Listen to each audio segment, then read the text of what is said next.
मतीउल्लाह जान साहब ने आज सुलेमान अकरम राजा साहब से सवालात किए। उन्होंने कहा जी फर्स्ट ऑफ ऑल तो हमें सुनाई दिया जा रहा है कि जो शेर अफजल मरवत साहब हैं उनकी इमरान खान साहब के साथ 2 दिन के बाद मुलाकात है। उसके अलावा उन्होंने कहा जी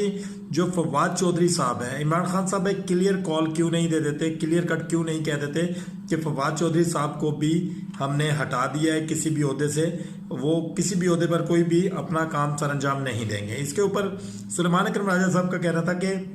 फवाद चौधरी को लेकर मेरे पास कोई रिपोर्ट नहीं है कि उनके बारे में क्या कमेंट्स पास किए हैं इमरान खान साहब ने, लेकिन वो कह रहे हैं ये बात क्लियर है कि जो शेर अफजल मरवत साहब है इमरान खान साहब ने उनको पार्टी से निकाल दिया है और वो दोबारा पार्टी का हिस्सा अभी तक नहीं बने। वो कहते ये मेरे नॉलेज में भी नहीं है कि शेर अफजल मरवत साहब की इमरान खान साहब के साथ मुलाकात ड्यू है या नहीं है। अभी आप कमेंट्स में काइंडली बताइएगा कि शेर अफजल मरवत साहब को दोबारा टीम का हिस्सा बनाना चाहिए कि नहीं।